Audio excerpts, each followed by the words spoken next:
everyone. This is Samuel, and I'm just going to put it out there the way it actually is.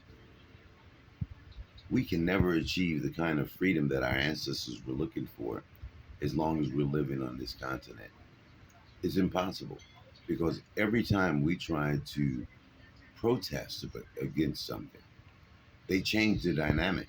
So our protest still goes unanswered because we're asking them for permission to live differently than they've trained our people to live. And they're not going to do that because it's against their own financial dynamic. In order for them to continually be in control, they cannot relinquish control to us when we are the product that continues to build their wealth. They're not going to let that go. It's impossible, man. And for us to believe anything like we're going to be free here in the United States, we've already lost that battle. No matter how many different things we complain about, they're going to change the dynamic where we still have to acquiesce. Nobody's actually noticing that, but I saw a podcast. It's three brothers. They were talking about the different dynamics that made up the now present black culture. How it all began with the way we allowed our children to grow up. And then when they got too old for our control, we either put them out or gave up on them altogether. So we have a society full of young, rambunctious individuals who have no regard for authority.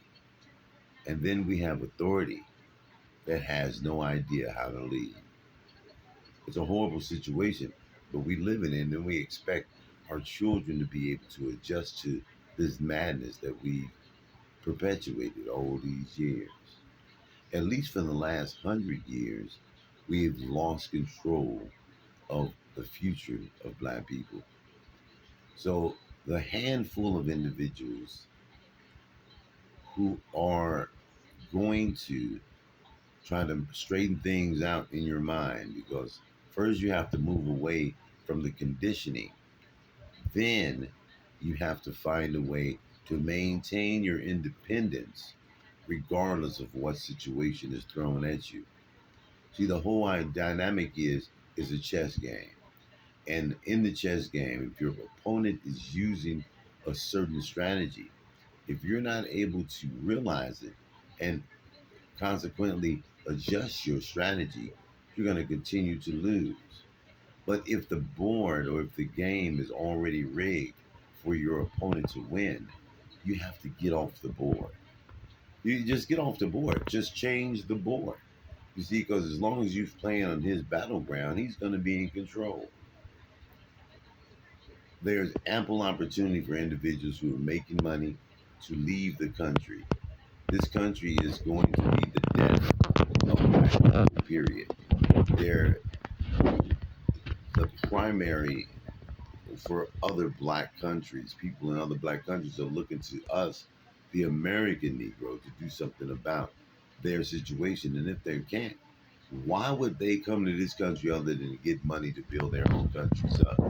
See, so you use the system as opposed to being used by the system. And it makes more of a difference in the way our people handle our disgruntledness. You can't go into somebody's house and say, look, man, I want you to change the way you're handling us. You could say that all day. So they'll change it, but the dynamic will be the same.